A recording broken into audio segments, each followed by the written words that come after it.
Le Comité national de développement du groupement Balévin en route pour les tournées de sensibilisation. Yaoundé a été la première communauté à accueillir le bureau national du Comité de développement de Balévin ce dimanche 3 mars 2024. C'est dans la salle du foyer culturel de la dite communauté que Richard Ndongué et sa forte délégation ont débuté cette tournée de sensibilisation.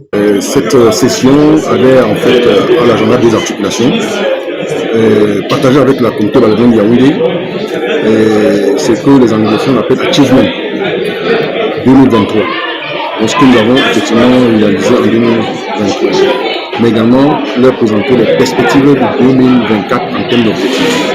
Le chef de la communauté, vu l'intérêt que cette tournée devrait apporter à Balévin, a aussitôt mobilisé sa population. Après les mots de bienvenue du chef de la communauté Balévin de Yaoundé, derrière l'hymne de Balévin, le président régional du comité de développement a aussi très brièvement présenté les actions que Yaoundé a menées en 2023. C'est ici que le président national, Richard Ndongué, a commencé à présenter les actions de son bureau pour l'année 2023. Il ressort de son exposé que l'éducation, avec la première édition de l'excellence scolaire, a été pris au premier degré, ainsi que la santé, le renforcement des relations avec les communautés et la collaboration avec les partenaires identifiés. En ce qui concerne l'année 2024 en cours, il y a comme projet la construction d'un forage d'eau à énergie solaire au marché Balévin, la reprogrammation de la campagne de santé, la contribution à la codification du rite traditionnel de la cérémonie dénommée Enang Leng,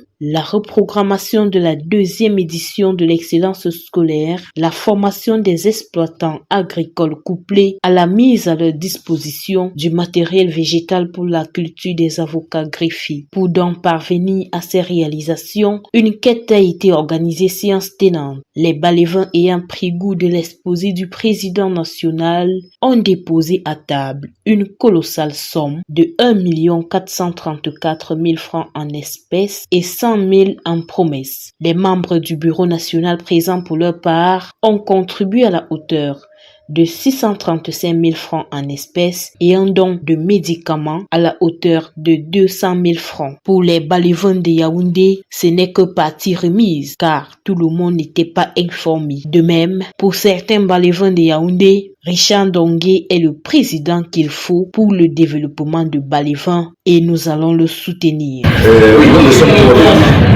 on attend beaucoup de les Balévins. Le maillot jaune. Nous n'avons pas fait cette fois parce que c'est la chose qu'on devait faire. Je dis merci aux Balévins. Je compte pour le développement Balévin.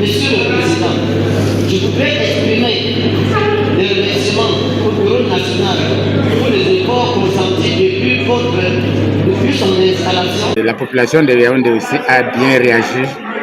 Au départ, c'était un coup d'essai, mais un coup de maître. Yaoundé étant le siège des institutions, étant également une communauté très organisée derrière son chef de communauté, M. Thémathieu Lepierre. C'est autour d'une table qu'a pris fin cette première journée de sensibilisation à Yaoundé au quartier Biémassi.